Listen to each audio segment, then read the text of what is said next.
جم مهيرا بتانيا جم مهيرا امشو زريانا مشيني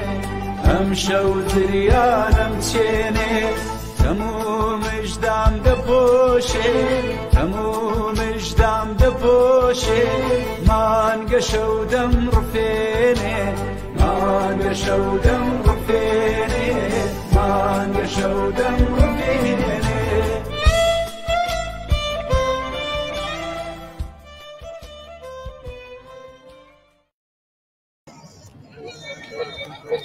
جارێکی تر سڵاوتان لەبێت بینەرانی بەڕێز بەردەوامین لە ڕووماڵە تایبەتەکەمان 33 ساڵیادی تاوانی هەڵەبجە. ئەبێ گفتوگۆ لەگەڵ یەکێک لەو چالاکانە بکەم کە لە چەند ساڵی ڕابردوودا چەندین کار و چالاکی بۆ خزمەتکردنی کەسوکاری قوربانیانی هەڵەبجە ئەنجام داوە. بەڕێز دکتۆر ناجح گوڵپی چالاک لە بواری جینۆساید. سڵامەوە نەبوو دکتۆر دیوەختەوەش لێرەکمە بزانمێ هەرمانکردەی پێی ئەشناسیای کەیس و هەڵەبجەی پسە ژینۆسایدی چ خزمەتەوە بە کەیسەکەی کەرۆ ئەشناسنایی کەیس و ئاوان و ژاواران و هەڵەبجەی سەر ئاسوچیان لەلایەن تاوانەوەتیە کارێوەن ویستە نە ئێمە نە ڕێکخراوەکەی نە حکوومەت تاوانکەڕش چونکە ئی تاوانێ وەڵێ هەرە مەرزیاری داگای و تاوان و بەهای مەرزیانەت جەقەی ڕە و ناوکۆ ئی ڕێکخراوینە هەم ماچۆ ئێمە سەر و ئا کەیسا هەرسولەوە هەشە دماوە ساڵی 2000 ڕۆژادن کەیس و جینۆساید و هەڵەبجەی ساڵی 1970 وەرو ئانەی دادگا و تاوانی نێودەوڵەتی یا بەجیهانی کردەی سەر و ئاس و نێودەوڵەتی ئەپیڕێ ئیمکان نیە پێ خاسە چ ڕێوەتەرە هەنە پەیانەیە کە JR کە دەستمانەشیێنێ ئێمە حکوومەتی کوردی متاوەنە ڕێتەری گیرونەوە یۆ چانیشان مەسەلەن پەرلەمان و بەغاین خاسە دەوڵەت و ئێرانی هەر پەرلەمان و کوردستانی نوێشن بڕیارش سەرداهەکەینە جینۆسایدا ئارێگری دەوڵەتە هامساکامە پەرلەمان و تورکیانە بلی پەرلەمان و ئەوروپای کە ناوەندێک گرنگ و ئەوروپای شاگەنە پشنەچ بلی پەرلەمان و ئەوروپای پەرلەمان و ئەمریکای ئەنجومەنی پیران و ئەمریکای و بەریتانیا ئەچین پەرلەمانانە بشناسیش خاسەرن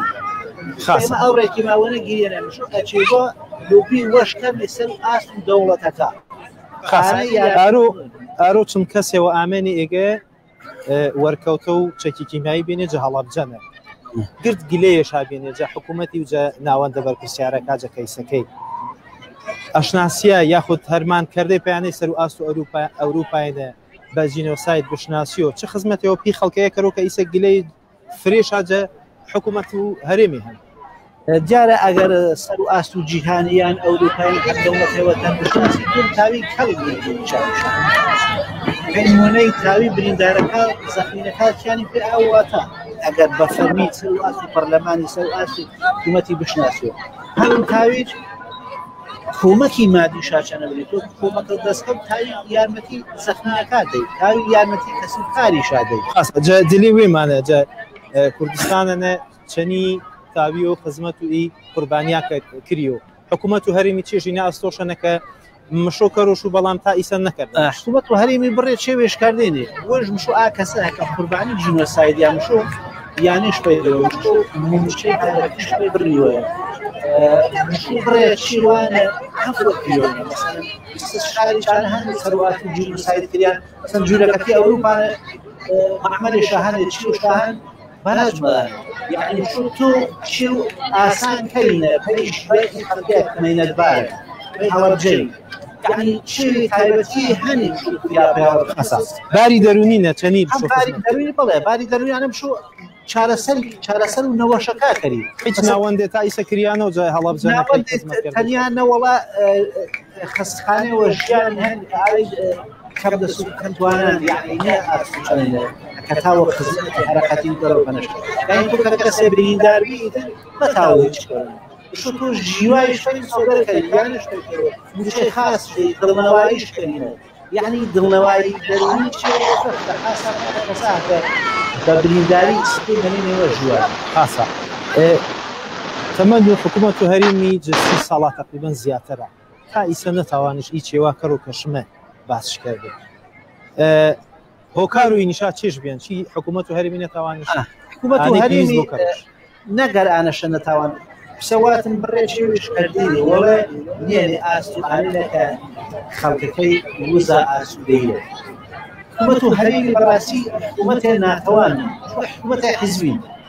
یعنی ئیسە مەسەلەی کیمیاوارانی هەر حیزبێەوە هەر حیزبەکەشە جەڕا وێژە خزمەتەوە يعني كسب مؤسسة يعني تو قرفتاواتشي كيس كبة تمامي بحزبي كريان بلا كيسو هوا بجي حزبي كريان مثلا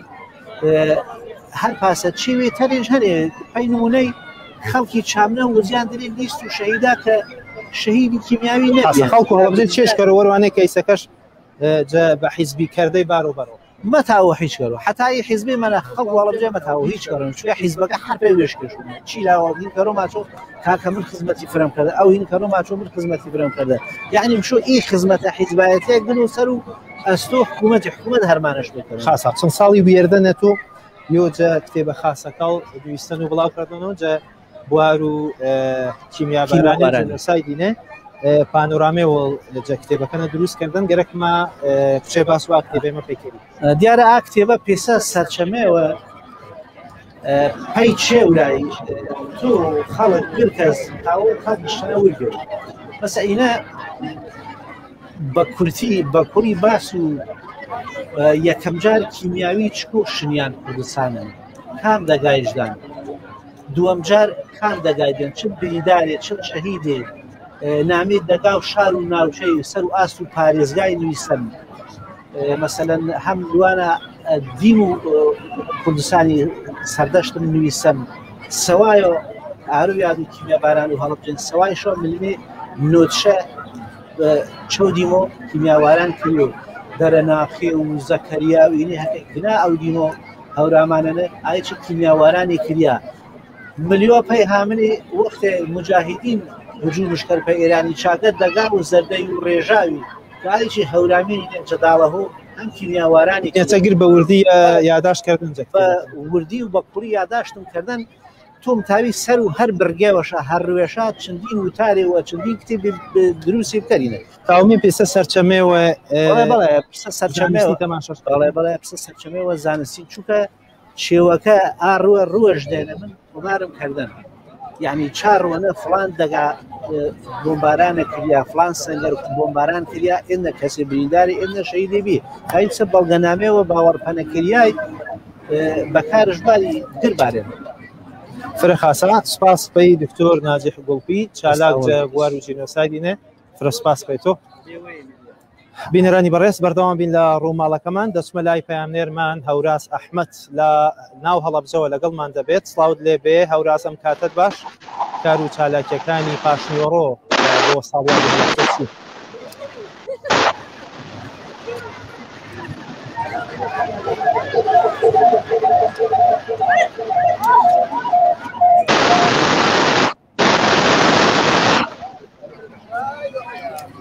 وا دیارە دەنگی هەوراز ناگات بە ئێمە شادیم لەگەڵ دەبێت هەر لە ناو هەڵەبجەوە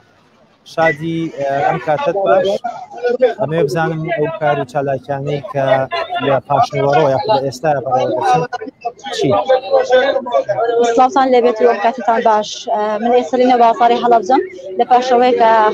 ژمارێکی زۆر لە هاوڵاتیان ڕوان لە بۆنەوەی کردبووە بەشداریکردن لە ساڵیادی سیمەدارانکردنی شاری هەڵەبجە بەراورد ساڵەکانی ساڵاتێکی بە هەڵشێ ساڵانی ڕابردوو بەڕێوەدەچوو بەڵام کزێکی پێوە دیارە بەڵام هاوڵاتیانی هەڵەبجە و میوانان ڕوو لە مۆنۆمنت دەکەن و بەشداری و مەراسیمە دەکەن من لەناو و ئەمەوێت ڕایتم هاوڵاتیە بوەربن سەبارەت بە ساڵیادی سیمەبەرانی هەڵەبجە ساڵ لێ دەجۆم کاتت باش پەیامی تۆ چییە لە ساڵیادی سیمەبەران؟ وەڵای من بەشی کۆمپانیەکانی سلێمانی بەشی هەلیکاری هاوکاری فەقیر و هەژار شتەکەین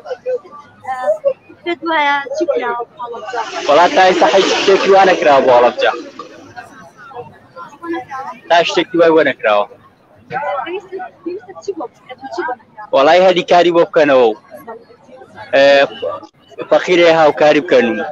حکوومەتێک هاوکاری کارەکەن لەر کۆمپانیەکانەوە سپاس دەکەم سپاسان لێبێت کاتت باش تۆ هاوڵاتێکی هەڵەبجە لە ساڵیادی کیمیابەرانی هەڵەبجە چ پەیامێک هیچ پامێکم بۆ هەڵەبجە لەبەر هەموو دەرەسێکی بۆ ناکرێتەوە هیچی بۆ ناکرێت هەمووی درۆ دەرەسێ سە بۆ جێ بگەیت 6 میلیۆن کەس قسە بۆ 30 نەفەرەکە هیچ سوودێکی نییە ئەو کۆمپانیانەی کە تۆکی کیمیایان فرۆشتە بە حکوومەتی عێراقی داوا کراوە کە بترێنە دادگا ئێوە وەک هەوڵاتی چ داوایەکتان هەیە تاکو قەرەبووی کە سوکاری کرد وەڵای ئەوەی کە قوربانی داوە دادگایەکری ئەوان دادگای ناکرێت کێ دادگایەکری کەس دادگای ناکرێت هەر خۆمان دادگایەکرێن وان دادگای ناکرێت چەند برینەکانی هەڵەبجەیەکان ساڕش کراوە ڕۆژ خزمەت گوزاریەکان چۆن بێت ماشەڵڵا خزمەتگوزاریمان زۆر زۆرە کۆڵانەکان ماشەڵڵا هەمووی خۆڵ و قوڕ چڵپا و چیانێ چیان کردو ئەو جا دەگەیت ئەو بازاڕ دەگەیت وەڵا سیروان خۆشە دابێت هیچێکی بۆ نەکراو بۆشی ناکرێت دەسەرۆکی حکومەت دەسەرۆکی هەرێمتۆ بەجێگر و هەمووی درۆکە هیچ ناکەن دادگا هەموو دەبێت سڵاو لێبێتم کاتت باش ئەگەر پێمان بڵێیت پەیامی تۆ چیە لە ساڵیاتی کیمیابارانی هەڵەبجە پرۆژە خزمەتگوزاریەکان چۆن ئەبینیت؟ وەڵڵاهی لەبارەی ئاوەدانکردنەوەی هەڵەبجە بەڕاستی هەڵەبجە بە گوێرەی پێویست ئاوەدان نەکراوەتەوە بە تەمۆحی خەڵکەکەی قوربانێکی زۆری یاوە هەڵەبجە شارێک بوو کە هەموو جیهانی هەموو کوردی بە جیهان ناساند یعنی بە گوێرەی ئەوەی لە ساڵی 1990 ئەو هەموو وعد و قسەکردنەکە کردیان لەگەڵ میلەتۆم خەڵکی هەڵەبجە هیچیان تاسەر نەبوو بۆ ئاوەدانەکەی قەزی ئاوەدانەکەی شەوە هەڵەبجەکەی هەتی میوانەکانەکەیان ڕێک چۆنە لە ئوتێلێکیان مەقامێک ئوتێلێکیان لەخوارەوە بۆ کردوونەتەوە احترام و ڕێزمەیە بۆ شەهیدەکان بەس بەداخۆ هەچی میوانەکانە هەمووی لەوێ لایەن بەلای خۆیان ناو کەسیان ناو شاری هەڵەبجە نابینن ئەگەر بەهات نایە باس هەر لە دەواازی شارەوە با دەواازی شار ببینن بزان هەڵەبجە 33 ساڵە هیچی بۆ کراوە کرابێتیش بە گوێرە پێویست نەکراوە بۆ مەشروعی گەورە بۆ ئەوەشتانە چییە کە پێویستە بۆ بکرێت و بەڵام نەکراوە خۆی شارەکان لە ڕووی ئاوەدانکردنەوە و لە ڕووی بەستنەوە بە شوێنەکانی ترۆ لە ڕووی جادەوبانەوەیە جادەوبان و بیناکان و ماڵەکان و گەڕەکەکان و ناو بازاڕەکەی و ئەمە بەدرەوە هەر پێنیانی وعدێکیان کردو لەسەر وەرەقەیەک ئەینووسن محافظەی هەڵەبجە بەڕاستی محافظە ئینشەڵڵا قەزایەک بۆ هەر لە قەزاکانی لە وەکوی قەزا بووایە ئەو کاتە لە محافظەیەکی ترۆ بودجەیەکی بۆ دابین ئەکرا و یارمەتی ئەو قەزایی خۆی ئەکرد ئێستا هەر لە عمەری خاوەڕ و سیرکردنەوە ئەوە ناو شارەکەی هەڵەبجەمانە ئەوە دوکانەکان لە ساڵەکانی کاول بووە ساڵەکانی سی لامایە خۆش کرد چلەکان خۆش بووە هەشتاکان جارێکتر سڵاوت لێبێ ئەمێ بزانم ئەو کار و چالاکیانی کە لە مۆنۆمنتەکە بەڕێوە دەچین چین دیارە لە بەیانیەکی زووەوە مۆنومنتی هەڵەبجە بە ڕووی هاوڵاتیان میوانان ئەوانەی لە دەرەوەی شار و لە ناو شارەوە هاتوون ڕویان لە مۆنومنتی هەڵەبجە کردووە لەگەڵەوەدا چەندین کار و چالاکی جۆرا و جۆر لە مۆنومنتی هەڵەبجە لە پیشاندانی پێشانگای شەوەکاری لە بینینی ناو مۆزەخانەی نێو مۆنومنتی هەڵەبجە و بینینی ئەو کارە ساتە میوانان لە زۆربەی شار و شارۆچکەکانەوە هاتوونەتە ئەم شوێنە هەڵەبجەیەکان وەک نەریتێکی ساڵانە بۆ ماوەی 33 ساڵە بەردەوام لە 16 سێدا کردویانە بە نەریت کە لەم ڕۆژەدا سەردانی مەزاری شەهیدان و هاوکات سەردانی مۆنومنتی هەڵەبجە دەکەن من بۆ گفتوگۆکردن لەسەر بەڕێوەچوونی مەراسیمی 33 ساڵەی یادی هەڵەبجە خێزانێکی هەڵەبجەیم لەگەڵایە کە چەندین ساڵە وەک نەریتێک سەردانی ئەم شوێنە دەکەن سەردانی مۆنومنت دەکەن خێزانێکی نمونەی شاری هەڵەبجەم لەگەڵایە مامۆستا حسێن هەڵەبجەی ئەمەوسا ئەم کاتت باش پەیامی تۆ لە 16 سێدا چییە؟ بەخێر بێن سەر چاو بەخێرات ناکەین پەیامی ئێمە لە 16 سێ خزمەتکردنە بە شار هەر ئەوە نییە کە بێنە ئێرە بەرپرسەکان بەڕاستی منم بەیانە شتێکی وام نەبینی ساعت یانزەشم تابعی ئەو هینانەمان کرد کارێکی وا بۆ شێوە نەکراوە بۆ هەڵەبجە یعنی ئەمە خۆی بۆ خۆی جێگەی ئەسەف و داخە ئەم هەموو خەڵکە کە ئەبینی چاوەڕێی شتێکە شتەکەش بوونی نییە کەمە جێ ئەسەفە بەڕاستی کە هەڵەبجە بۆتە سمبولی کوردستان، بۆتە سمبولی ناساندنی بەڕاستی مەینەتی و کارەساتی کیمیاباران بە هەموو جیهان. بەڵام لە ئاستی ئەوە هیچ شتێ بۆ هەڵەبجە نەکراوە، لە ئاستی پێویستان نەکراوە کە ئەمە خۆی بۆ خۆی گلەیەکی گەورە ئەکرێ بەڕاستی لە بەرپرسان بە تایبەتی بەرپرسانی حکوومەتی هەرێم بە تایبەتی تر بەرپرسانی حکوومەتی عێراقیش کە زۆر کەم تەرخە من ئەوەی کە من داوایەکەین وەکو بنەماڵی شەهیدان من کە دایکم و خوشکم و باوکشم بە ئاسەوار کۆچی کردووە، دایکم و خوشکم هەرە ڕۆژە شەهید بوون لە 16 چیا دایسەش تەرمەکانیان دیار نین، شتێکیشیان بۆ نەکراوە کەمە یەکێکە لە کێشە گەورەکانی ئێمە. دوایی ئەوە بەڕاستی بریندارانیشمان هەیە،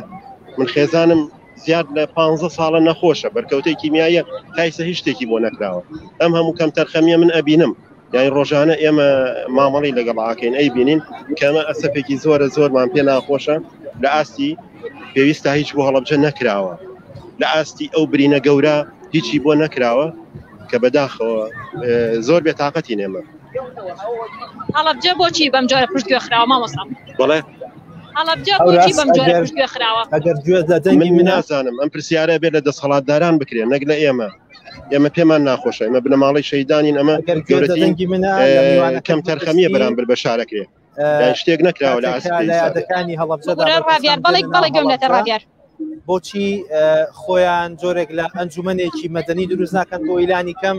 ڕاستەوخۆ و بەڕوو لەگەڵ بەرپرسان داواکاریەکانیان پێشکەش بکەن؟ باشە لە ستۆدیۆ پرسیاری ئەوم لێ دەکەن مامۆستا، ئێوە لە 16 سێدا کە زۆربەی کات بەرپرسان لە 16 سێدا دێنە هەڵەبجە، لەم ڕۆژەدا دێنە هەڵەبجە، خۆتان نەتانتوانیوە ڕوبەڕوو لەگەڵ ئەو بەرپرسانە گفتوگۆ بکەن ئێوە قوربانی یەکەمن؟ ئێمە نیۆنەرمان هەیە، کۆمەڵی قوربانیانی کیمیاباران، کۆمەڵی ڕزگاربووان، ئەمانە هەموو شتێکمان کردو بەس کە تۆ نەیەن بەدەمەوەشت بۆ نەکەن. ئێمە لە ئاستی نوێنەرایەتیە، یانی یەک کەس نا، ینی بە لیژنات و جەنجات هەتا ئەمڕۆ لیژنە با بڵێن نوێنەرانی پارێزگار لە پەرلەمان ئامادە بوون، بەس تا ئێستا لە ئاستی گەورەی کارەساتەکە کار بۆ هەڵەبجە نەکراوە بە گشتی. خاتون تۆ یەکێکی لە بەرکەوتوانی چەکی کیمیایی، پێمان بڵێ هەڵەبجە لە 16 سێدا تەنها بیرەکەوێتە، دوای ئەم ئێوارە ئیتر تا ساڵێکی دیکە هەڵەبجە بەبیر ناکەوێتەوە، ئەمە بۆ؟ من ڕۆکەمە دەست بە دەسەڵاتان ئیتری حەج حیزبولایەک بێ هەر لە سەرەوە تا خوارەوە لە گەورەوە تا بچۆک بەڕاستی بەداخەوەم، یعنی هەموو جارێکە لێ دوانم کردو بۆ کەناڵەکان بۆ هەر شوێنێک بوو بێ وتومە بەداخەوەم لە 16 سێ پەرشی سوور ڕاخن، ینی بۆچی بە 16 سێ بێ، بۆچی ڕۆژێ پێ 16 سێ نۆژەنکردنەوە بۆ یاکردنی شوێنەکانە بێ. من دووبارەڵم بەداخەوەم، ینی نابێت دەست بە دەسەڵات بەم هەمووە سەروەت و سامانە و ینی بەس حاج بنێ بە ئەرزە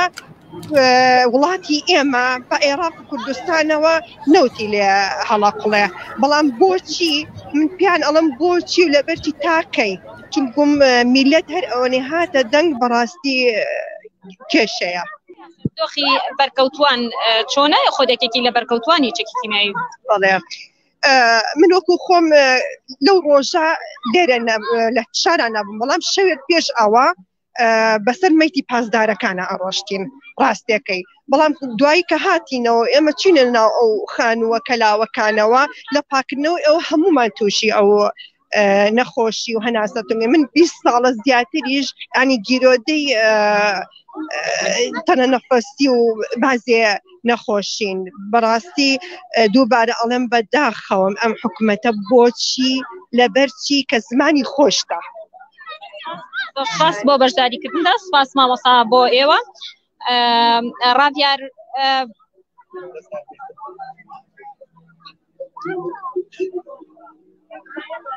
ڕێزغێدان حەسەن دەبێژی بەڕێوەبەرایەتی گشتی شەیدانی هەڵەبجەم لەگەڵە سپاوت لێبێ. لە بەیانیەوە هەر کەسێک هاتە ئێرە و ئەوەشی لە بەردەم مایکی ئەمە قسەی کرد هەمووی گلەیی هەبوو. هیچ کەسێک لە هەڵەبجە لە حکوومەتی هەرێمی کوردستان و لایەنی پەیوەندیدار ڕازی نییە. پێتان وایە ئێوە لە ناو هەڵەبجەیە خەڵک لە کار و چالاکیەکانتان ڕازی بێت؟ سپاس بۆ خەڵکێش بە گومان کە سوکاری قوربانیانی هەڵەبجەن، سەر و سەر ڕێزی تایبەتیان هەیە لای ئێمە، چونکە ئێمە خزمەتکاری ئەوانین، وەک بەڕێوەبەرێکی شەیدان من گوێم لە بەشێک بوو هەندێکم بینی باوەڕم وایە زۆربیان قسەکانیان دروستە ینی من ناتوانم بڵێم وانە چونکە نایشکرێ بڵێن هیچیش نەکراوە با من ڕوونەوەگەت پێ بدەم کێشەیەکمانێت کێشەی قەرەبووە ئەگەر بێت قەرەبووی خەڵکی هەڵەبجە بکرێتەوە ئەو کێشانە ئێستا نەبوو قەرەبوو چۆن دەکرێتەوە ئێمە زۆر لە هەڵە لە قەرەبوو تێگەشت قەرەبوو بەپێی یاسای نێودەوڵەتی هەر دەوڵەتێک تاوانێک ئەنجام داد پێویستە ئەو دەوڵەتە هەستی بە قەرەبووکردنەوەی زیان لێکوتوانی ئەو تاوانە باش بەڵام ئێمە حکوومەتی عێراقی نەماوە حکوومەتی بەعس نەماوە بەپێی یاساکە بەدیلی داناوە ئەڵێ دەوڵەتی جێگرەوەی دەوڵەتی ئەنجامدەری تاوان ینی بەپێی تەواوی یاساکان دەبێت حکوومەتی ئێستا عێراق قەرەبووی خەڵکی هەڵەبجە بکات باش ئەمە حکوومەتی عێراق وەک خۆت دەڵێیت هیچ قەرەبوویەکی بەرکەوتوانی نەکردووە بە هیچ شێوەیە حکوومەتی هەرێمی کوردستان ئەو ئەرکەی لەسەر شانی بووە ئەو جێبەجێ کردووە گەورەترین ئەرک لەسەر حکوومەتی هەرێمی کوردستان بریتی نەبووە لە قەرەبووکردن بریتی بووە لە ناچارکردنی حکوومەتی عێراقی بۆ قەرەبووکردنەوەی خەڵکی هەڵەبجە کردوویەتی تا ئێستا نەکراوە بەداخەوە من لێرەوە ئەڵێم بە تەواوی حیزبەکان بەبێ جیاوازی نوێنەرامان لە بەغا پۆستە باڵاکان هەمویان ئەوەندە بیریان لای کاری خۆیان بووە جیاواز لە قەرەبوو لەسەر ئاستی خزمەتکردنی شارەکە وەکو لایەنی خزمەتگوزاری لایەنی پەیوەندیدار لەناو حکوومەتی هەرێمی کوردستان تا چەند توانیوێتی خزمەتگوزاری پێویست بە شارەکە پێشکەش بکات ئێمە دوو بابەتێ دەبێت جێگەرەکە لەوە سەرچاوی گرتە بەشێکی زۆر لە قوربانیەکان گلەی ئەویان هەیە کە یادکردنەوەی هەڵەبجە تەنیا ساڵانە لە 16 دەکرێتەوە هیچ پرۆژەیەک تەنانەت لەو ڕۆژەشە بۆ هەڵەبجە دەرناچێت و بڕیاری لەسەر نادێت و ئەگەر بڕیاریش لەسەر بدرێت تەواو ناکرێت بە نیۆناسلی بەجێ هەڵدرێت نمونەشیانەیە لەسەر چەند پرۆژەیە من دەنمودەوە پیاڵم لەسەرەوە بابەتە بەڵام ئێمە دوو بابەتە بابەتی خزمەتکردنی کە سوکاری شەیدان بابەتێکە بابەتی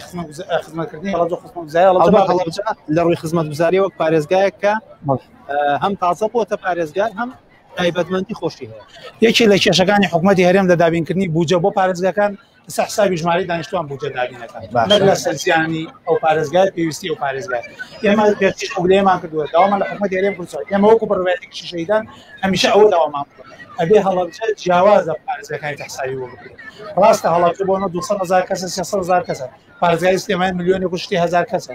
ناکرێت بڵێ ئەوە 200,000 کەسە چارێکی سلێمانی بۆ دابین بکرێت نا هەڵەبجە زیانی زیاتر لە سلێمانی لێکردووە زیانی زیاتر لە هەولێر لێکردووە ماڵوێرانی ئاستی ناوخۆی هەڵەبجە ئەمەوێ ڕاشکاوانم پێم بڵێیت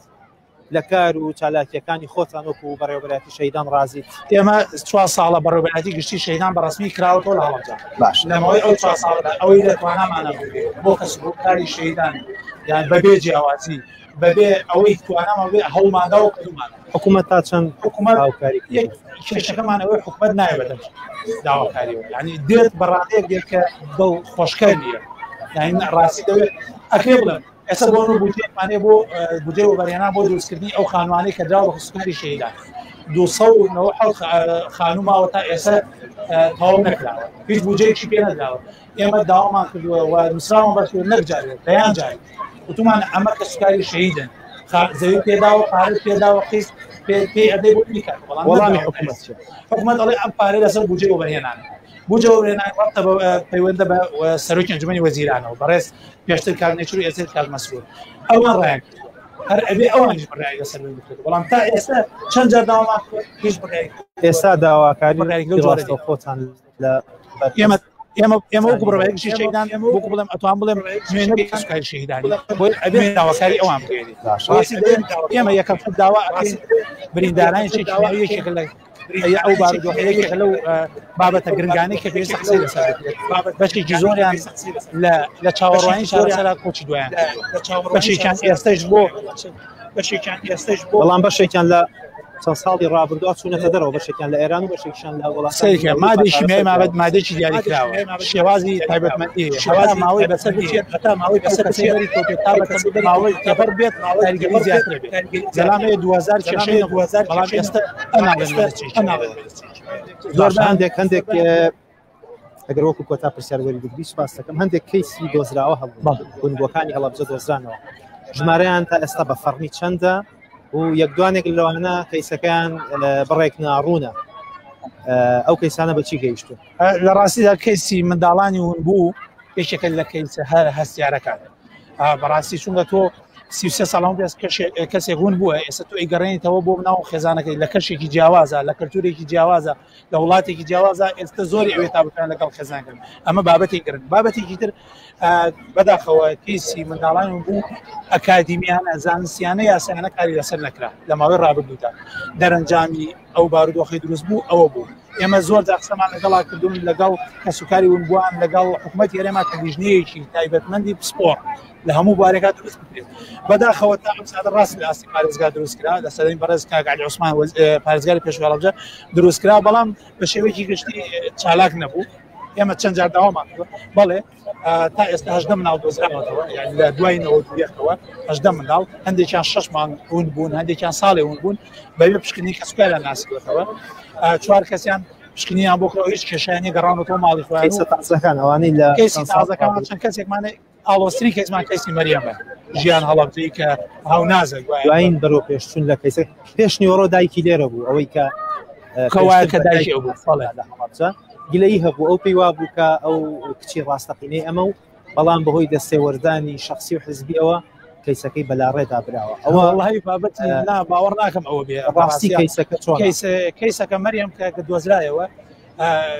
هەندێ بابەتی ئەڵۆزیە تایبەت بە مریەم کە دۆزرایەوە ئێمە بە دوچوونی تاوامان بۆ لەبەرەوەی ئێمە و پڕۆڤایەتی گشتی شەیدان وەکو حکومەت نەمانهێ نابوویەوە هەندێک بە پرسیارەتی نەگیرای ئەستۆ کۆمەڵی قوربانیان ئەوان هێنایەنەوە هەر ئەوان بە پرسیارەتیان گرتە ئەستۆ بەداخەوە دوای پشکنین سەرەتا ئاشکراکرا کە منداڵی گێلاسخانە بەڵام بەداخەوە دوای ماوەی تەنها چەند مانگێک ئەم بابەتە ئالۆزی تێکەوت داوای پشکنی گریان کرد دوای پشکنەکە دەرەکەوت پەیوەندی بە گێلاسخانەوە نییە ئێمە پشکنی یەکمانەیە لە کیم کۆلێژ لە بەریتانیا کە بڕی 10,000 یۆرۆ بۆ تەرخانکراوە کە پاوەند عەفو بۆی پشکنیم کا بۆ کەسوکاری مناڵم بووە لەو نەتیجەیەش دەرکەوت کە منداڵی هەڵەبجەش نییە نەکی گێلاسخان بەداخەوە بەڵام بە برایەکی کارنێچیر ئەو کاتە سەرۆکی جەمعیەتی وەزیران ناسنامەی هەڵەبجەی پێبەخشت من هەموو مرۆڤێک ئێمە مرۆڤین پێویستە مرۆڤ دۆستی بین بەڵێ پێویست بوو ناسنامەی کورد ببەخشێ بە مریەم خان چونکە هاوڵاتیەکە و هاتوو لە هەموو وڵاتێکەوە بۆ ئێران بەڵام کراوە بە هەڵەبجە نەخێ نەگەڕێتەوە بۆ ئێران ئێستا هاوڵاتی بنای ژیان هەڵەبجەیە و ناسنامەی هەڵەبجەی هەیە بەس ئێستا لە ئێرانە ئەمڕۆ هەر بڕیار وایە پاشان خولەکێکی دیکە ئێمە لە ئێرانەوە وەری بگرین گفتوگۆی لەگەڵ بکەین لە ڕاستیە من حەوازەم هەفتەی پێشوو بوو بابەتێکی دابەزان بوو لە کوردستان بوو ئیدی باشە حاڵ ڕەنگە بە سەردان ڕۆیشت بێتەوە زۆر زۆر سپاس بەڕێز غێدان حەسەن کەبێژی بەڕێبەرایەتی گشتی شەیدانی هەڵەبجە بینەرانی بەڕێز لەگەڵتان بەردەوام دەبین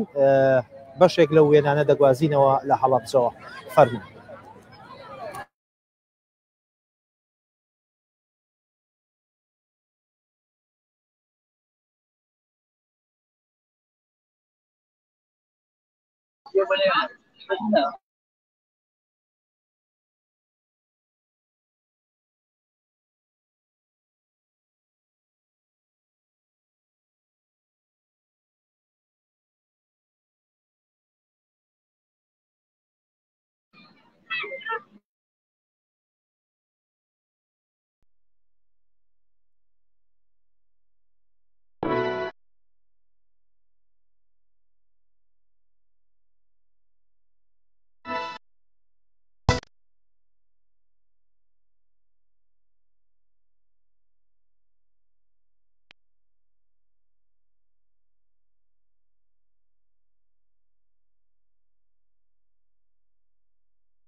بینەرانی بەڕێز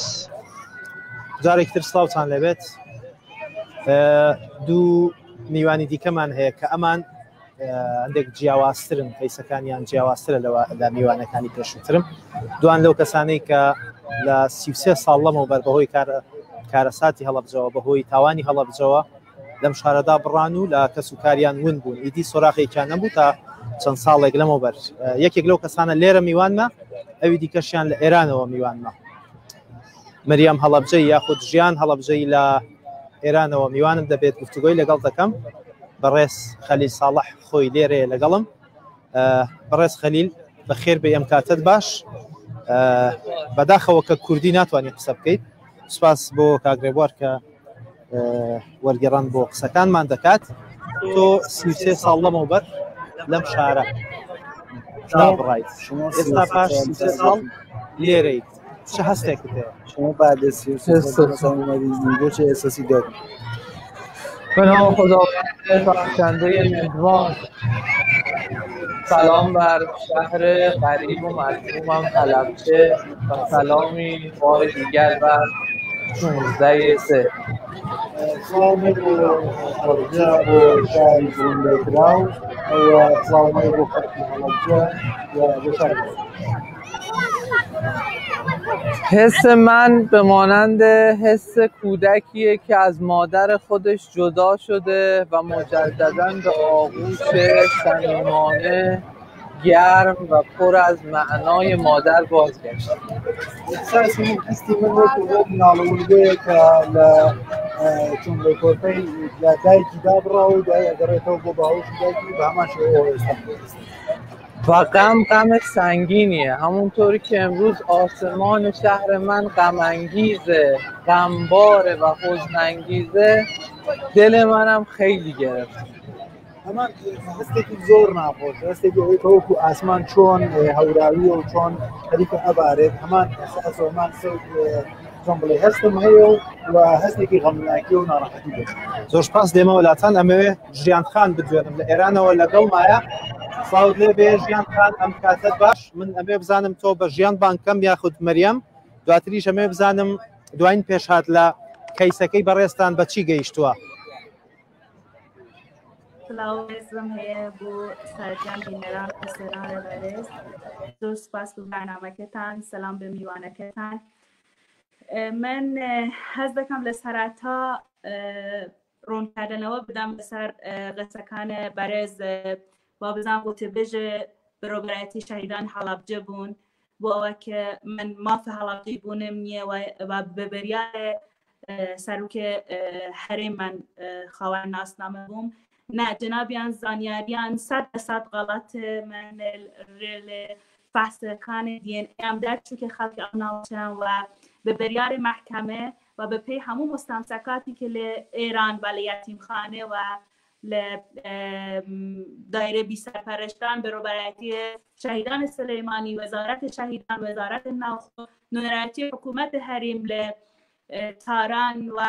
کۆنسولی عێراق لە ئێران هەبوو. هەموو ئەوراقەکان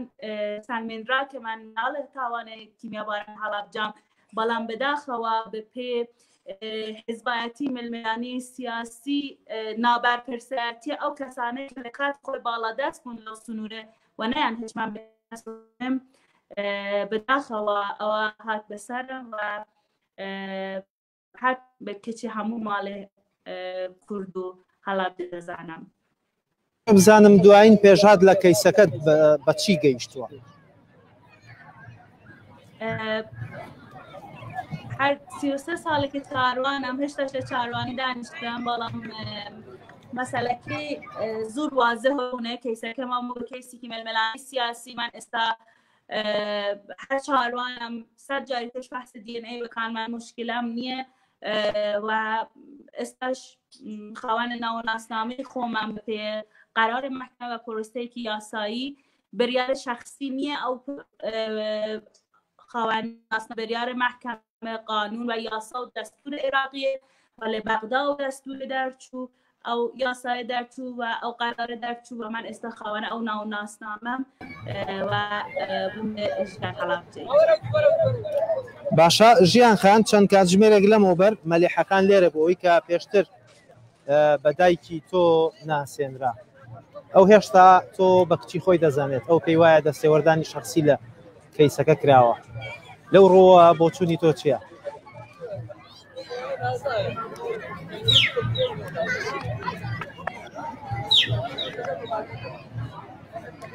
ژیان خان گوێت لە دەنگی منە؟ باشە ئێستا ئەگەر گوێت لە من بێ چەند کاتژمێرێک لەمەوبەر مەلیحەخان ئەوەی کاوەکو دایکی بەڕێستان ناسێنرا و دواتر کەیسەکە گۆڕدرا یاخود گۆڕانکاری بەسەرداهات لای ئێمە میوان بوو باسی لەوە کرد تا ئێستاش تۆ وەکو کچی خۆی سیر دەکات ئەو پێی وابوو کە دەستێوەردانی شخصی و حیزبی لە کەیسەکەدا هەبوو بۆیە بەو جۆرە لێ هاتووە بۆ چوونی ئێوە چییە لەسەرەوە؟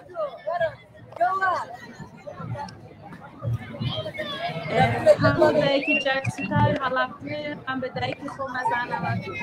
هەمووان دەزانم بەس دایوانی بەیش ماچ دەکەم بەراستی بەداخەوە ئەوە پێتان بڵێم کە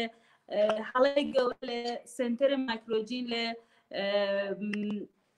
سلەیمانی بوو کە ئەو هەموو ئەمای خەلخەڵەتان بە یاری بە حەست و شعور هەموو ماڵباتی کە هەڵابجەی و بەتایبەت عزیزانە کە مناڵیان لەیان بوون بوو کردووە و ئێستاش بەداخەوە هەر لە شوونەکە و ئیشەکەی خۆی بەردەوام نەکەیسی تریش هەیە کە باسەکانیان بە هەڵە دەرچوو و کەس نییە لەیان بپرسە بوو ئەو هەموو نابەرپرسیانە دێن لەسەر خەت و خۆیان خاوانە کەیسەکان پالەوانی شاشەکان کە کەیسەکە لی تێک چووە بە غەڵات دەرچوو خۆیان دەکەن بێدەنگی هەڵدەبێرن و ئێماش بلاک لیستە خۆیان و ئیتر ئەوەیە ئەو شارێنی دنیای ڕستەی تر لەسەرەکان ژیان خان کە لە ئێرانەوە لەگەڵمان بوویت سپاسمان دوومان کردی دەگەڕێمەوە لای میوانەکەی ئێرەم بەڕێز خەلیل ساڵح کەیسەکەی بەڕێستان بەچی گەیشتووە دوایین پێشهات لە کەیسەکە چییە؟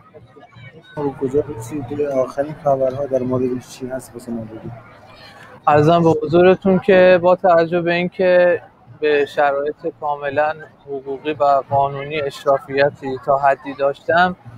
در همون ابتدای هم از طریق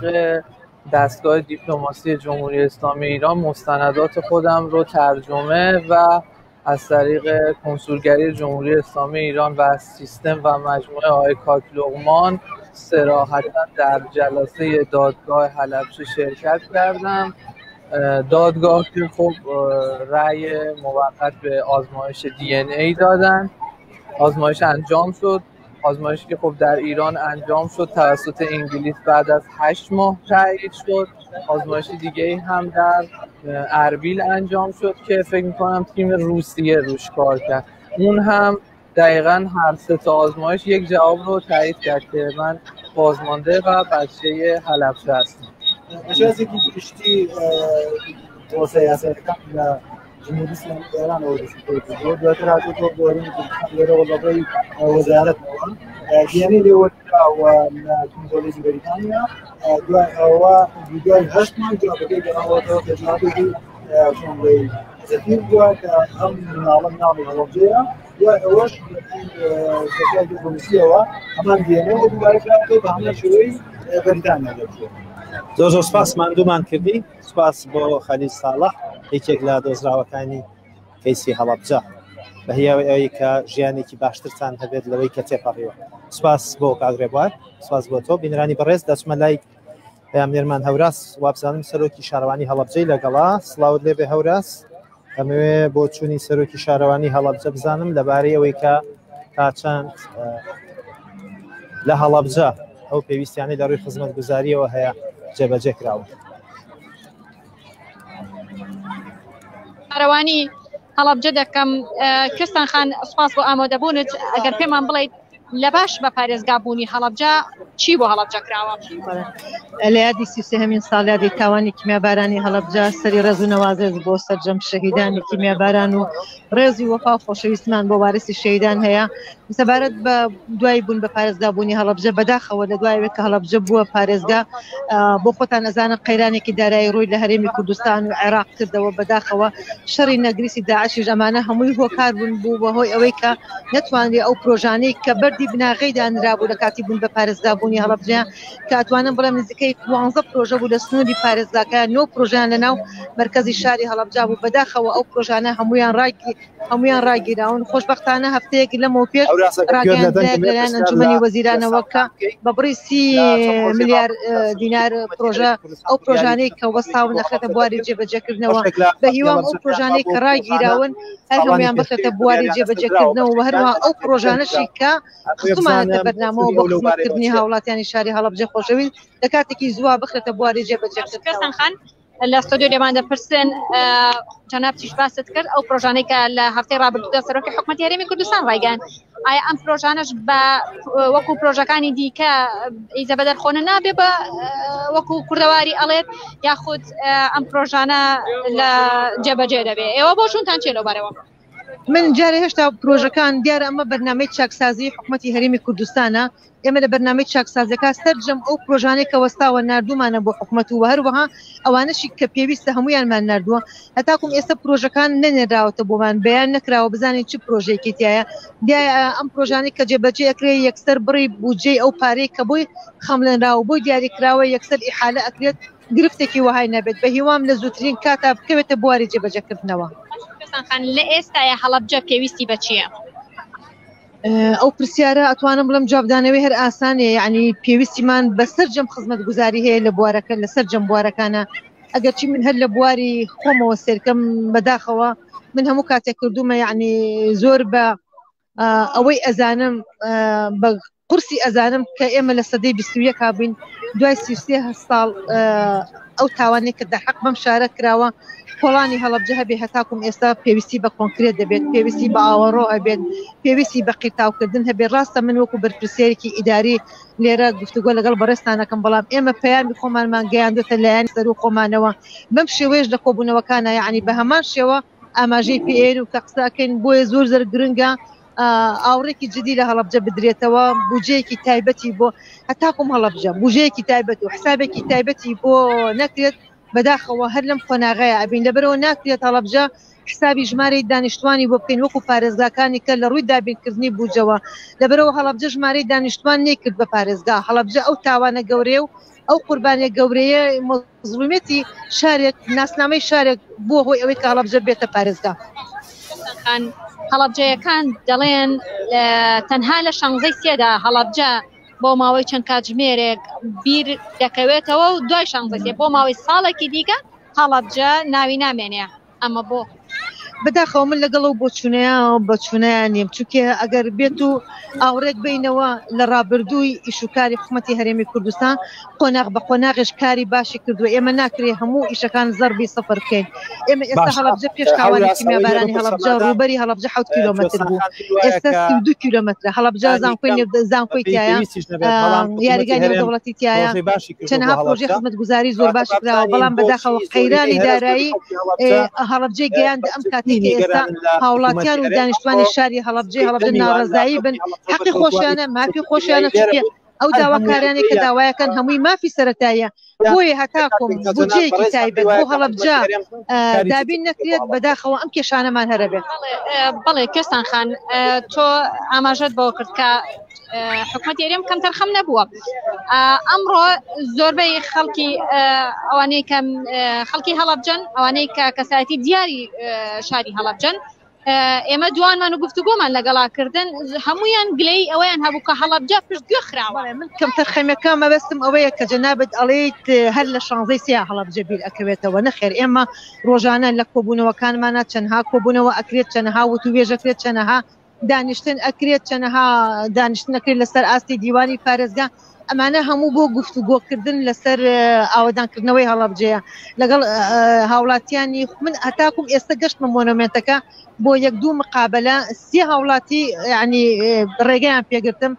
بەڵکوم کۆڵانەکەمان کەی بۆ قیتاوەکرێت کۆڵانەکەمان کەی ئاوڕەمان بۆکرێ بەشکم بە بۆنەی یان شانزەی سێوە ئەمەمان بۆ بکری ئێمە نامانەوێت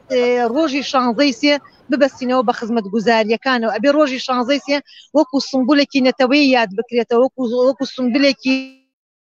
نیشتیمانی و نەتەوەی باسی لێ بکرین بەڵام بەداخەوە کەمی خزمەت گوزاریەکان قەیرانی دارایی من ئاماژەم پێ لە 2023 تاکم 2016 کۆناغی ئاوەدانکردنەوە و گەشەکردنەوە گەشەکردنی زۆر باشی بەخۆیەوە بینی بوو بەڵام لە دوای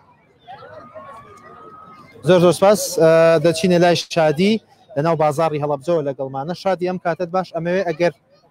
کاتت هەبێ لەگەڵ بەشێک لەو هاوڵاتیانە قسە بکەیت کە لە ناو بازاڕن و ڕەنگە ئەمڕۆ نەیانویست بێت یاخود بەشداری لە مەراسیمەکانی 33 ساڵی یادی تاوانی هەڵەبجە بکەن فەرموو.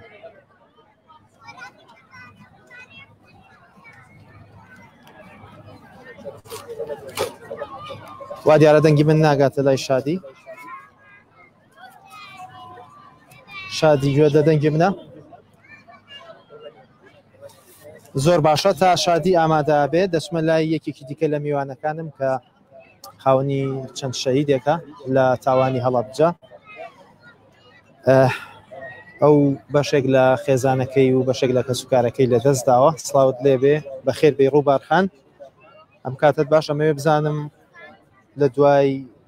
تاوانەکەەوە ئێوە وەکو کەسوکاری شەهیدان تا چەند خزمەتان کراوە تا چەند بەدەم داواکاریەکانی ئێوە هاتوو چاومان سوپاسانەکەین بۆەوەی کە بەگشتی ڕاگەیاندەکان بەدەم کەسوکاری شەهیدانەوە و بەداچوونەکەن بۆ کێشەکانیان وەک هەڵەبجە کە بەناو بوو بە پارێزگا بەڵام هیچ سینایەکی پارێزگابوونی پێوە دیار نییە لەگەڵ ڕێزم کە ئەڵێن خزمەتکراوە بەداخەوە ئەو خزمەتەی کە ئەوان باسیەکەن ئەوە نییە لە ئەو قوربانیە کە ئێمە داومانە بەڕاستی ئێمە قوربانیەکی گەورەمان داوە هەڵەبجەمان بە هەموو دنیا ناساند کوردی بە هەموو دنیا ناساند ئێستا سەرۆکی شارەوانی هەڵەبجە لەگەڵ یەکێک لە پەیامنێرەکانمان قسەی کرد وتی ڕاستە حکوومەتی هەرێم وەکو پێویست و بەتەواوەتی هەموو پرۆژانی جێبەجێ نەکردەوە کە خەڵکی هەڵەبجە پێویستێتی بەڵام کەم تەرخەمیش نەبووە و کۆمەڵێک پرۆژەی باش بۆ هەڵەبجە کراوە بەڕاستی کە ئەوڵێ لەگەڵ ڕێزمان بۆ قسەکانی ئەو حکوومەت زۆر کەم تەرخەمە بەرامبەر بە هەڵەبجە بۆ نمونە وەک ئەوەی کە بۆ نمونە یعنی شەرمە بۆ دەسەڵاتێک کە تۆ قوربانیی ئەوە گەورە دابێ هەتا ئێستا 250 خێزانمان ئافرەت لێگاوسەرەکەی شەهید بوون ناڵەکانی ئێستراکردووە تا ئێستا 250 خێزانمان هەر زەوی وەرنەگرتووە نزیکەی 265 خێزانمان تا ئێستا یەک سلفیان وەرگرتووە لە حکوومەتی هەرێم بەخانی خۆکرد کە بیکەنەوە ئیتر سلفەکان ڕاگیراوە هەموو پرۆژەکانی هەڵەبجە ڕاگیراوە یەک خزمەتی کەسوکاری شەهیدان لەو ئاستەیان یەکە ئەوان باسی ئەەکەن بەڕاستی حکوومەتی هەرێمی کوردستان حەق نییە بۆ سێبەدات بێژی وەزارەتی شەهیدان و ئەنفالکراوان لێرە بوو ئەو ئێمەی وت کە وەزارەتەکان کە پەیوەندیداری ڕاستەوخۆیە بە پێیسی هەڵەبجەوە لانی کەم هیچی نەکردبێت ئەو وایوت شەهیدانی بۆ کەسوکاری شەهیدان بڕیوەتەوە ئەوان ئێستا مانگانە شەهیدانە وەرەگرن پێتان وایە ئەو شەهیدانەیە من لەو بەڕێزە ئەپرسم ئایا خێزانێک کە بە دوو مانگجار یا سێ مانگجارە 450,000 دینار موچەی بدرێتێ ئایا ئەمە سەرچاوی داهاتی ئینسانە یعنی هیچ مرۆڤێک هەیە لە دنیا بێنە بابزانم کام کوڕە مەسئول هەیە لە مانگێکا بە 2 ملیۆن پارە سەرف نەکات بۆچی ئەبێ خێزانەکانی ئێمە دەستخۆشی لە حکوومەت یەکەین کە لە سای خوێنی شەهیدەکانی ئێمەوە گەشتن کە ئەو قیمۆ دەسەڵاتە ئێمە دەستخۆشیانەکەین بووین پێ دەست بەرن 450,000 پارە بن بە مناڵەکانمان یا بە کەسوکارەکانیان منەتەکەن خەڵکاکە موچەی ئەدێنێ نەخێر بڕۆ شەهیدی هەموو وڵاتانی دنیا ببینە بزانە بە تشتێوەیە خزمەت دەکرێن با بێن مقارنەیەکی ئەم وڵاتانە بکرێن لەگەڵ حکوومەتی هەرێمی کوردستانە بازانم چه خزمەتێکیان لە ئاسیا وڵاتانایە بۆ کەسوکاری شەهیدان سپاس بۆ ڕووبار محەممەد کەسوکاری شەهیدان لە هەڵەبجە سپاس ئەندامی دەستەی باڵای کۆمەڵی قوربانیانیش ئەندامی دەستەی باڵای قوربانیانی هەڵەبجە سپاس کە لەگەڵمان بوویت بینەرانی بەڕێز بەردەوام دەبین لە ڕووماڵەکەمان 6 تەلەفۆن ئەنجا عڵم کە دەوڵەمەندی بینی فەکەری بیرچوو لەبەر ڕوودا دوای ساعتی ساغ بووی گوتی لوتشکە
جارێکتر ساڵتان لەبێت بینرانی بەڕێز دەچمەوە لای پامنێرمان شادی ئەمین لە ناو بازاری هەڵەبجەوە لەگەڵم دەبێت.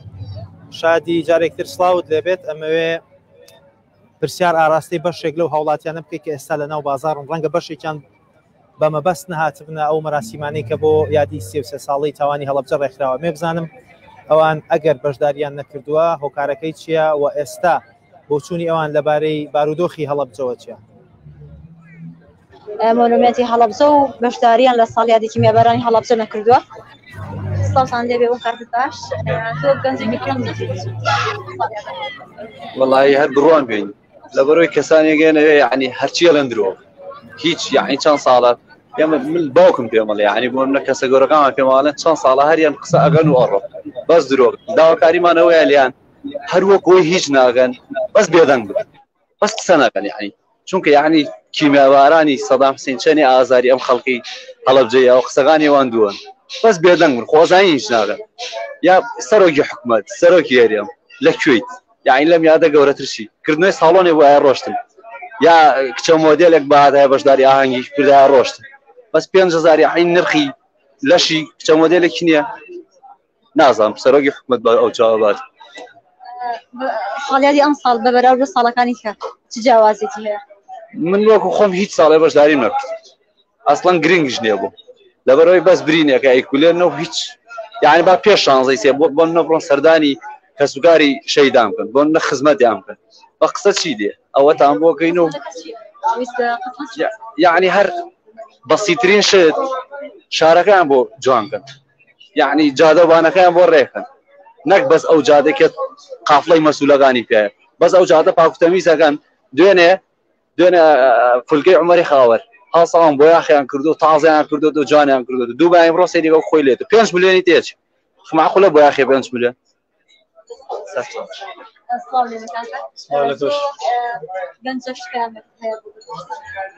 هی پێیان ینی ئەو نە پێیانمێنەوە بە جویانەکەوان جویان نەبێ و نەبیسن پێویست ناگە هیچ پامێ برێ بە جویانە ینی بێدەنگ بن و هیچ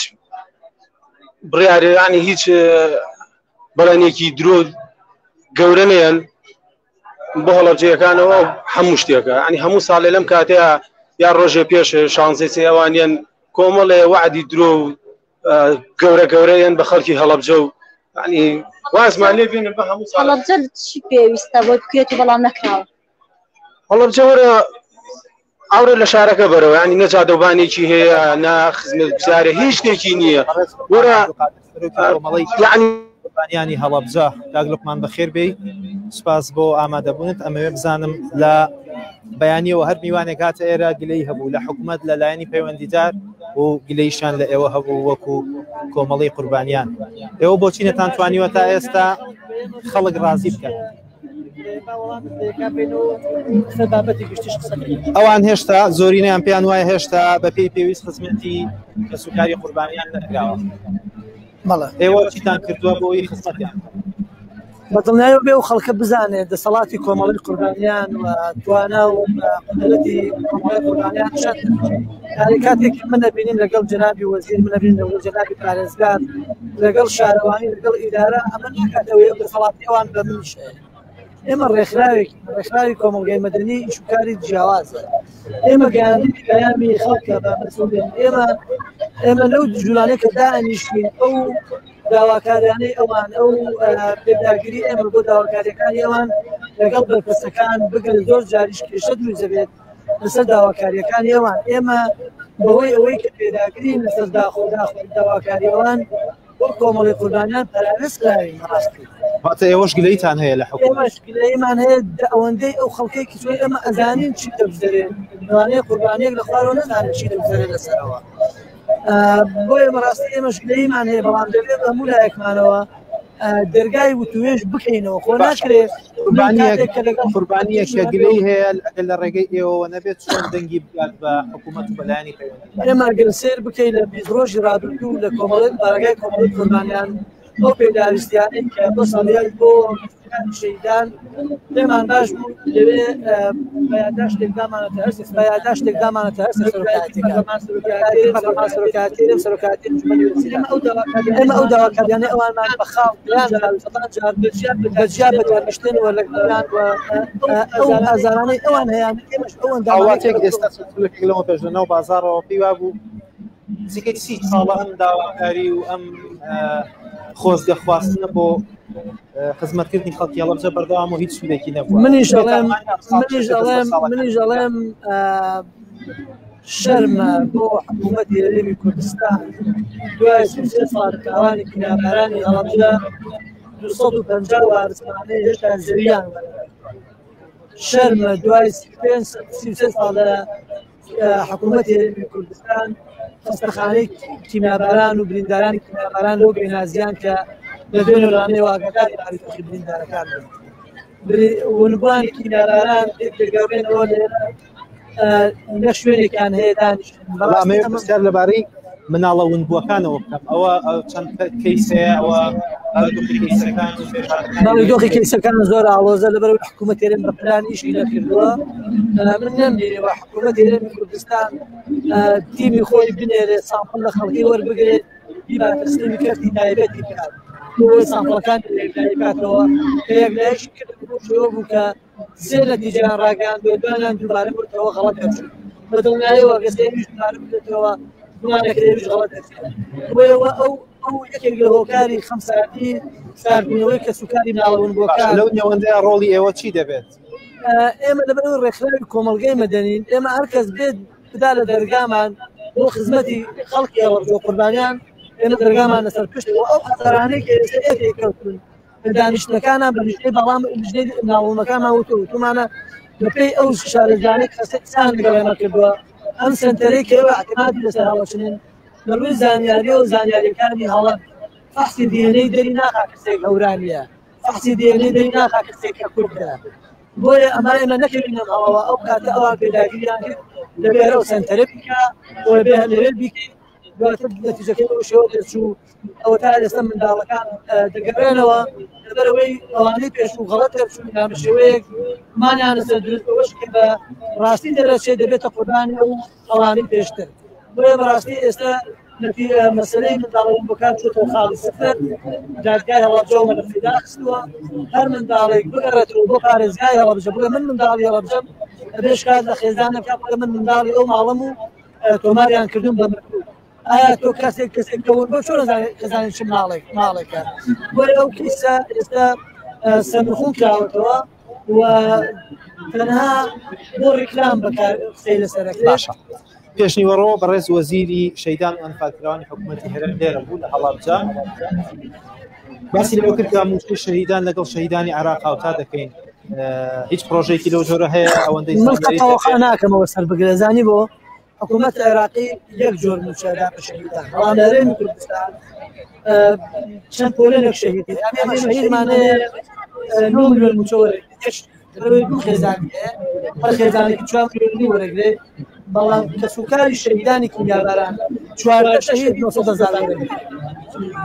بۆیە بەڕاستی ئەمە ناڕەوایە حکوومەتی عێراقی قەتەوە قبوڵ ناکات وامانجی ناشنە ژێرباری ئەوەی کە ئەو پەخشان و دەرشانەی کە کردویانە تەسلیمی خەڵکی تری بکات من لەگەڵ ئەوەدا حکوومەتی هەرێمی کوردستان بتوانێت کارچوونە بەلیستی شەهیدان بکات دەیان خەڵک لەو لیستەی ئێمە تۆمارە شەهیدی کیمیاباران نیە دەیان تۆمارە برینداری کیمیاباران نییە بۆیە تەمەناکەم ئەم ساڵ دوا ساڵی ئەم قسانە بێ کە ئێمە ئەیکەین و ئەم قسانە کە ئێمە ئەیکەین لەسەر بخۆراوە ناکێ بێزنێ بۆ خەڵکانێکی بەڵازان ساکەنەوانش کە سوکاری ئێمە بەبەڵگە و بەدیکۆمنتەوە تا سەدان ڕووخاوە خەڵک لە بەغا بووە بەلێکرا بە برینداری کیمیاباران خەڵک هێنەوە دوێکشتێ ناڵێکی بۆکار بە شەیدی کیمیاباران بەڕاستی ئەمانە وای کردووە تەمەن دڵنیایەوە ئەمە بۆتە هۆکاریەوەی قوربانیەکەی بێتەوە بە قوربانی خەڵکێک هەیە مێردەکەی شەهید لە تاوانی کیمیاباران هێشتا زەری وەرنەگرتووە خەڵکێک هەیە تەزویری بۆ کراوەخانەی وەرگرتووە بۆیە ئەم نەعەدالەتی وای کردووە پەیامەکەی ئێمە نازانم حکوومەتە بە قسەی خۆشەڵەی گوێ بۆ ناگرێت یانی ئیلا ئەبێ مەزار بسووتێ و شەڕ بکرێ و 50 کەس بگیرە و خەڵک بەڕاستیمەش ناکرێت ینی ئێمە زمانێکی جوان کاکە ئەم وەزی بریندار وەزی شەهید وەزی ونبوو بەو شێوەیە کامانەوەیە حکوومەت بێتە سەر بەڕێز لوقمان عەبدولقادر سەرۆکی کۆمەڵی قوربانیانی هەڵابجە سپاسمان کردی بینەرانی بەڕێز لە ڕووماڵەکەمان بەردەوام دەبین ڤیددیۆیەکی چەند خولەکی لەسەر مێژووی شاری خاچن دێوەشن خاز بێ بەدڵ بێ مێژووی دروستبوونی شاری هەڵەبجە قوربانی تۆزی ڕێگەتم ئەیبادی خۆش مرور ئەیتەیەکی شارەزا بە هەموو شاری شارەزوو قوربانی تۆزی ڕێگەتم ئەیبادی خۆش مرور ئەی پەیکی شارەزا بە هەموو شاری شارەزور دەشتی شارەزور تەنها لە بەروبوومی کشت و کاڵیدانا بەڵکو لە بواری ئەدەبیات و شعریشدا لە پلەی یەکەمدا بوو نیشتیمانی دەیان هەڕەمی مەزنی ئەو مەجالە بوو دەشتی شارەزور بەهۆی هەڵکەوتە و شوێنی جوگرافی و بە پیتی خاکەکەی بەگزادەکانی شیوەکەڵ کە پێیان دەوترێت سیانزە ماڵە لەوێ نیشتەجێ دەبن و ئاوادانی دەکەنەوە ئەم ناوچە ئاوادانە ئەمڕۆ ناسراوە بە پارێزگای هەڵەبجە شاری هەڵەبجە لە ساڵی 1650 لەلایەن بنەماڵی حەمەدچاوە شیوەکەڵی ئاوادان کراوەتەوە دواتر بە تەنیشت ئەوانەوە هەندێک ماڵی جوولەکە نیشتەجێ بوون ناکۆکی زۆر لەسەر مێژوەکەی نییە پەسەند کراوە کە عوسمانیەکان لە ساڵی 1600 زاینیدا بنیاتیان ناوە سەرەتا خێڵەکانی جاف لەو ناوچەیە نیشتەجێ بوون تا دواتر بەهۆی هەڵکەوتە جوگرافیاکەی خەڵکی تر لە ناوچەکانی ترەوە ڕویان تێکردووە مستەر ریچ لە گەشتەکەیدا لە ساڵی 1820 هەڵەبجەی داناوە لێکدانەوە بۆ چوونەکانیش لەسەر ناوی هەڵەبجە پێچەوانەی دروستبوونەکەی ڕاجیایی زۆر لەسەر ناونانی هەڵەبجە هەیە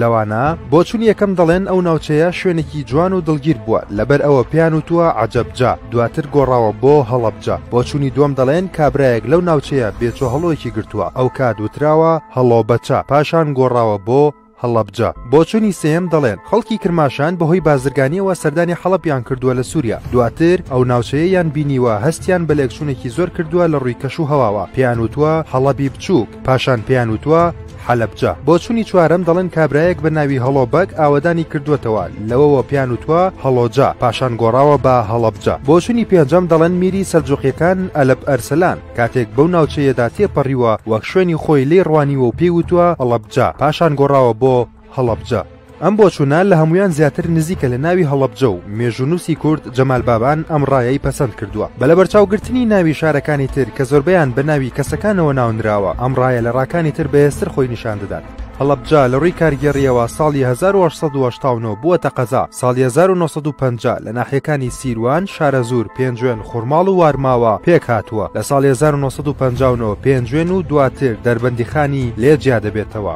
ساڵی 1968 یەکەم هەوڵی بە پارێزگابوونی هەڵەبجە دەدرێت بەڵام سەرکەوتوو نابێت ساڵی 1999 بڕیاری بە پارێزگابوونی لەلایەن پەرلەمانی کوردستانەوە بۆ دەردەکرێت لە 13 ئاداری 2014 پەرلەمانی عێراق وەک پارێزگا دەنگی لەسەر دەدات لە ئێستادا هەڵەبجە پارێزگای چوارەمی باشووری کوردستانە سەنتەری پارێزگاکە هەڵەبجەیە هەڵەبجە بە دووری 75 کیلۆمەتر کەوتووەتە خواری و ڕۆژهەڵاتی پارێزگای سلێمانیەوە دەکەوێتە نێوان هێڵی درێژی 46 پلەی ڕۆژهەڵات و هەردوو بازنەی 35 بۆ 36 پلەی باکوور لە باکووری ڕۆژهەڵات و باشوورەوە بە چیاکانی هەورامان شنروێ باڵام بۆ دەورە دراوە بە درێژای 75 کیلۆمەتر سنووری بە ئێرانەوەیە دەشتی شارەزور بە ڕۆژاوای شارەکە دەست پێ دەکات و لە ڕۆژهەڵاتی ناحیەی سوورداش کۆتایی دێت کە درێژەکەی دەکاتە 100 کیلۆمەتر لە ڕووی هاوینە هەوارەوە دەوڵەمەندە بە سروشتی جوان و خاوەنی دەیان ناوچەی گەشتیاریە و بەشێکی زۆری هاوینە هەوارەکانی دەکەونە هەورامان 726 متر لەسەر ئاستی ڕووی دەریاوە بەرزە و ڕووبەرەکەی 1532 کیلۆمەتر چوارگۆشەیە هەڵەبجە لە ڕووی ژماری دانیشتوان و پێکاتی ئاینیەوە ساڵی 1970 لە چوار گەڕێکی سەرەکی پێکات بوو ئەویش گەڕەکەکانی بامۆک پاشا سەرا و پیر محەممەد کە سەرجەمی ژماری دانیشتوانی 22,411 کەس بووە ژمارەی ئەو خێزانانی لەو چوارگەڕەکە نیشتەجێ بوون 3850 کەس بووە ژماری دانیشتوانی ناو هەڵەبجە زیاتر لە 65,800 کەسە کە بە تەواوی ناوچەکانیانەوە یەکسانە بە 105,000 کەس لە ڕووی ئاینیەوە مسلمان و کاکەی تێدا دەژین هەڵەبجە لە مێژوودا بەرگەورەترین کارەسات کەوتووە لە ساڵی 1970 کیمیاباران کراوە لەلایەن ڕژێمی بەعسەوە زیاتر لە 5,000 کەس شەهید بووە دەیان کەسی تریش بریندار بووە کە تا ئەمڕۆژ بریندارەکان ماون و چاوەڕێی ساڕژبوونی برینەکەیان دەکەن سەرباری ئەو برینە قوڵا هێشتا هەڵەبجە لەسەر پێیە و گۆرانی بۆ جوانی دەچڕێت ساڵی 2014 وەک پایتەختی ئاشتی ناوی تۆمار بۆنێ بزە و خەندەی شارم ماڵی پاشام بۆ هۆش بێنازە شمشاڵەکەی خاڵەمینە بۆ بێسۆز و بێیاوازە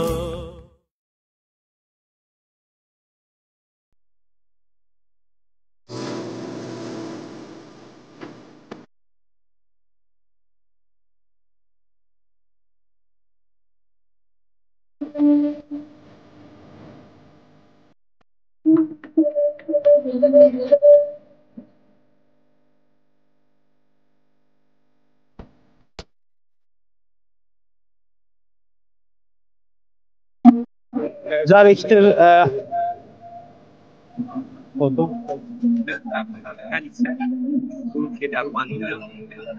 بەڕێزان جارێکی تر سڵاوتان لەبێت بەردەوامی لە ڕووماڵەکەمان کوردێکی ڕۆژهەڵات کە دانیشتووی فنلەندایە هاتووەتەوە هەرێمی کوردستان و ئەمڕۆ لە هەڵەبجێ و ئێستا میوانی ئەمەیە ئەو پێشتر لە گۆڕەپانی مۆنۆمنتی هەڵەبجە پێشانگایەکی کردەوە بە ناوی گوڵدانێک لە چەک دوای پیشاندانی کاری پێشانگاکەی کۆنسوڵی ئەمریکای لە هەرێمی کوردستان بینی من ئەمەوێ هەم لەسەر پێشانگاکەی هەم لەسەر دیمانەکەی لەگەڵ کۆنسوڵی ئەمریکا گفتوگوی لەگەڵ بکەم بەڕێز ڕەسوڵ خوڕم سڵاوت لێبێ بەخێربی بۆ هەڵەبجە ئەمەوێ بزانم پێشانگاکەی تۆ چۆن دەتوانێت خزمەت بە هەڵەبجە بکات سڵاو لە ڕۆحی شەهیدانی هەڵەبجە و سڵاو لە ئێوە بە چ شێوە دەتوانێت پێشانگای گوڵدانێک لە چەک کە بەم شێوەیە پێشانگایەکەمان هەپادەکانی کۆ کردوتەوە ئەم چەکانەی کە خەڵکی هەڵەبجەیەکی بۆ قوربانی لە هەڵەبجە لە دەوروبەری هاتووینە گوڵ گوڵی ئوروپیمان تێدا ڕواندۆ هاوکاتیش لە ئوروپاوە تۆ گوڵن لەگەڵە خۆمان هێناوە بیوەی خۆی کە بیدەین بە خەڵکی هەڵەبجە و بیدەین بە میوانەکانی بیانی ئەم تۆ گوڵانە چین بکەنەوە یا بڕوێنن دەمان هەوێت لە ڕێگای پێشانگای گوڵدانێک لەسەر ئەم پەیامک بگەێنین بە گەردون و بە مرۆڤایەتی و بە هەموو قسەی کوردستان زیاتر لەوەی کە پێویستی بەم چەکانە بێتن کە لە ئاکامی بازرگانیکردن بە چەک گێر و گوێرەکەی بۆ بەرهەمێنەر دەچێت و قوربانیدان و شەهید بوونیش بەشیمە دەبێت نەهامەتی باشە کۆنسوڵی ئەمریکا بینی پێویستمان بە گوڵ و بە ئاشتی و بە جوانیە بەڵێ کۆنسوڵی ئەمریکا بینی لێرە بەڵێ چیت لەگەڵ باس کرد چۆن پەیامی هەڵەبجەت پێگەیان بە شێوەیەک بوو کۆنسوڵی ئەمریکامان تێگەیان کە بەڵێ فەرموو سەیر بکات ڕێک ئەم قسانەی کە ئێستا کوونە پێمگی ئەمانە دەکرێتن ئەم قەپادانە تێیدا بێتن کە ئێوەش بەرهەمتان هێناوە ئەم گوڵانە شەدە و گوڵانە نەکە لە لای ئێوە و لە ئوروپاوە هاتووە باشە لە ئاکامی بازرگانیکردنتان بەوانە کورد و ڕۆڵەکانی مەبووتە قوربانی وەڵامی ئێوە چی ئێوە گوڵتان هەیە ئێوە جوانیتان هەیە ئایا بیرتانەوە کردوتەوەش کە گوڵ و جوانیمان بۆ بزانم وەڵامی ئەو بۆ قسەکان چ بوو خۆی قسەکانم کرد بە پەلە بوو لە ڕۆیشتن بەڵام وەڵامەکەی هەرەوەت بوو فکرێکی جوانە بیرۆکەیەکی جوانە ئێمەش لەگەڵەوەی کورد و هەمووی گەردون پێویستی بە جوانی و بەڵمان باشە ئێوە لە ئەوروپان لە ڕێی هونەرەکەتانەوە چۆن دەتوانن لۆبی بکەن بۆ خزمەتکردنی کەیسی تاوانی هەڵەبجە من دانیشتووی وڵاتی فینلەندم وڵاتی فینلەندانێکی 15,000 کوردی لێیە زیاتر لە سڕ ڕێکخراوەی کوردی لێیە دیارە زۆر جار لەگەڵ یەک کۆبنینە بەڵام لەم ئاستەشدا توانیمانە هەوڵ بدەین ئەم بابەتە بگەێنینە پەرلەمانی فینلەند بۆەوەی کە پەرلەمانی وڵاتی فینلەندا ئەمە بە جینۆسایت بناسێنێ بەڵام چەندە تێیدا سەرکەوتی بووینە یان ناناکەم هەر ئەم ڕۆکانە من ڕەسوول کوڕم ئەم بابەتەم گەیاندا ڕۆژنامەی سەرەکی فینلەند بە ناوی هێلسینگی سەنۆمات بە زمانی فینلەندا بە بۆنەی هەڵەبجە 33 ساڵەی تیمەبارانی هەڵەبجە بە تێر و تەسەلی باسی نەهامەتەکانی خۆمان زۆر زۆر سپاس ڕەسوول خوڕم سپاس کە لەگەڵمان بوویت بینەرانی بەڕێز ئەمڕۆ لە کاتژمێرنەوەی پێشنیوەڕۆوە بە ڕووماڵێکی ڕاستەوخۆ لە هەڵەبجەی شەهیدەوە لەگەڵتان بووین کۆمەڵێک کار و چالاکی لە هەڵەبجە بە بۆنەی 33مین ساڵیادی تاوانی هەڵەبجەوە پێشکەش کرا لایەنی حکومی و پەیوەندیدارمان دوان پێی و گازندەی بەشێکی زۆر لە هاوڵاتیانی هەڵەبجەمان گەیاندا لایەنی پەیوەندیدار وەڵاممان بۆ بەشێکیان وەرگرتەوە لەگەڵ ئێوە بەردەوام بووین ڤیدیۆمان پێشکەشکردن لەبارەی مێژووی هەڵەبجەوە کار و چالاکیەکانی هەڵەبجە بۆ 33مین ساڵیادی تاوانی هەڵەبجە وردە وردە بەرەو کۆتایی دەچێت ڕووماڵەکەی ئێمەش کۆتایی دێت بەو هیوایی توانی بێتمان لانی کام کار و چالاکیەکانی ئەمڕۆمان گاند بێتە ئێوە هەر شاد بن و هەڵەبجەی خۆشەویستیش هەر ئاوەدان بێت.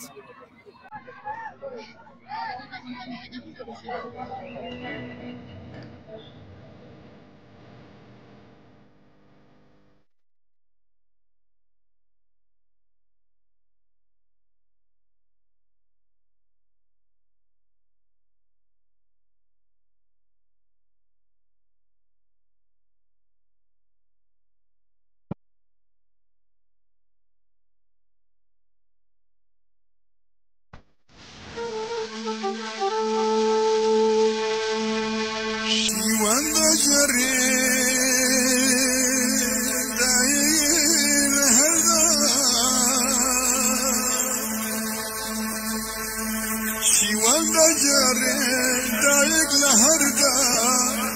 قرد قريب جوابك مسردا زريك السواي ملوتك كراو يلن يوم حالي بزماو اقر لدوري لا نكبر بواه اسمان هنامي كناو دربوه منام تختاني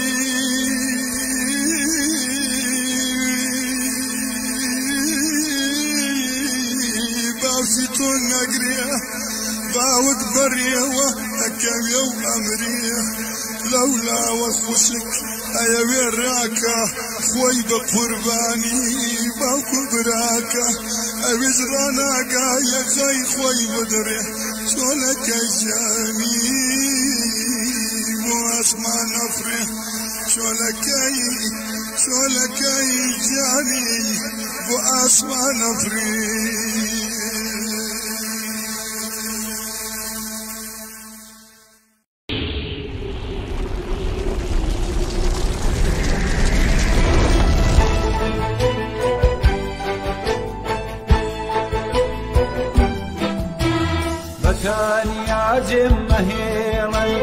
بەتانی ئاجێم مەهێڵە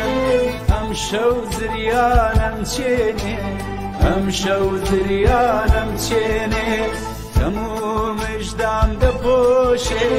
هەموو مژدام دەپۆشێ مانگە شەودەم ڕفێنێ مانگە شەودەم